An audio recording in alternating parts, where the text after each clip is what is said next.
Hello, I'll be presenting on mentally managing emerging adulthood in the 21st century, looking at the expectations and events that define emerging adulthood. So the life stage we'll be talking about is emerging adulthood. While there's a lot of contention over the exact age range of emerging adulthood, we'll consider it approximately the ages of 18 to 30 to keep it more specific. The themes are the events and concepts that are part of emerging adulthood, looking at how things play out, the mental health implications, and self-care and reflection strategies. And this presentation is specifically designed for the audience of emerging adults to guide them through understanding these relevant topics and strategies. As someone who is well into my time as an emerging adult, I can attest to how important this is. Telling myself these things has helped a lot with feeling strength during this time. Firstly, reflecting and putting things into perspective. Secondly, the struggle is real, but so are the supports and fulfilling experiences that come with emerging adulthood. Thirdly, this time of life, although uncertain, is a great time for exploration in so many areas. We will explore these concepts and more throughout the presentation. So Erik Erikson was a psychologist who identified stages related to mental and social parts of life. He saw the young adulthood stage as ages 18 to 44. The dilemma he identified is intimacy versus isolation. Healthy development at this stage of life, according to him, has an emphasis on relationships and strong bonds, including romantic relationships. In addition to marriage and relationships being a key part of this stage of life, Havighurst saw an emphasis on autonomy and forming a professional identity, maturing of managing emotions, community involvement, and parenting and house caring. While these themes are prevalent to this day in the lives of many emerging adults, it is also important to acknowledge that these were developed in the mid-20th century and a lot has changed about emerging adulthood. This provides an important context for further slides. With the perspective of past thought in mind, I found it important to think of some events that are relevant to many adults in the modern day with some that are in line with the past, so I created a word cloud. I challenge you to add your own ideas beyond this word cloud from what does and doesn't resonate with you, as emerging adulthood has no true pace. Some of these include grad school, marriage, parenting, military, evolution of family, technology, housing, budgeting, support system, exploration, self-awareness, and more. So we will now look at what a research article found about the prevalence of thoughts about emerging adulthood. So the first theme in their article is related to feeling in between adolescence and adulthood. And the study asks, do you feel that you have reached adulthood? This was seen as the most distinguished theme in the article from other age groups, as only 44% of 18 to 25-year-olds felt like they had reached adulthood, and 64% of 26 to 29-year-olds said yes. Another theme is discovering self-identity, and their article describes it as, this is a time in my life for finding out who I am.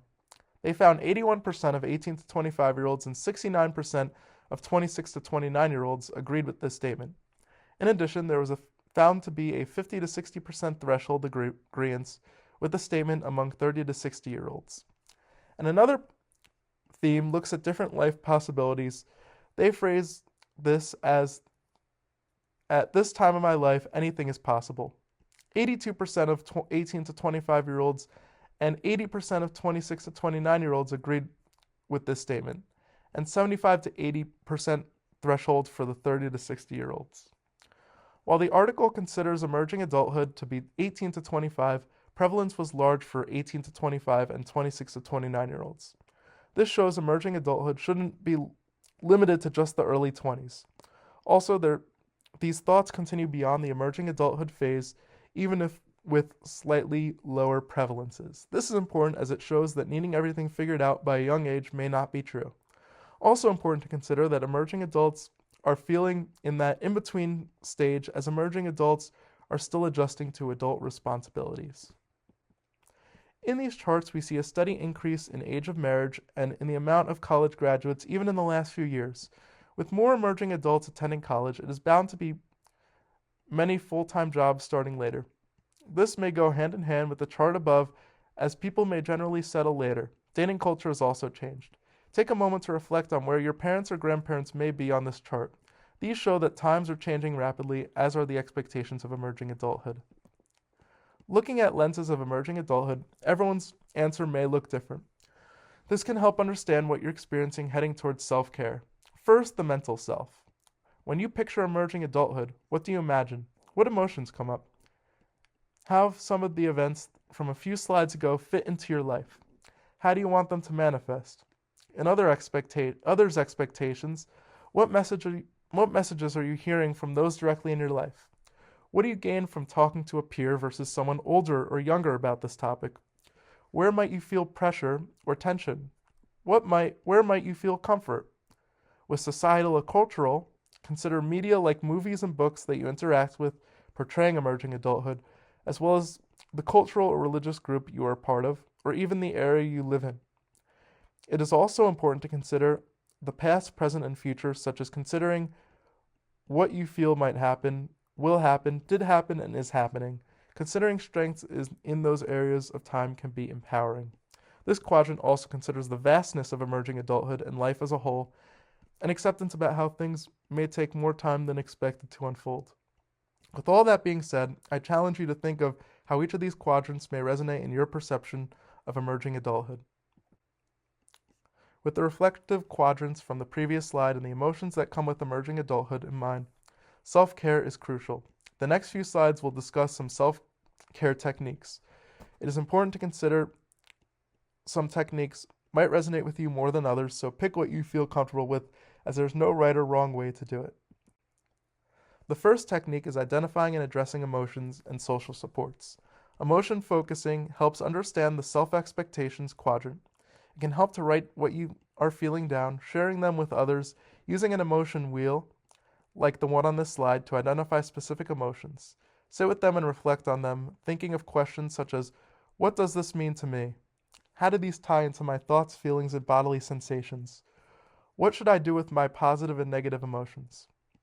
And how does this all impact my perception and reality of emerging adulthood? Similarly, it is important to identify and experience social support. A research article demonstrates this, mentioning that when it comes to Gen Z, social support as external factor is positively influencing well-being and resilience, both important qualities of emerging adulthood.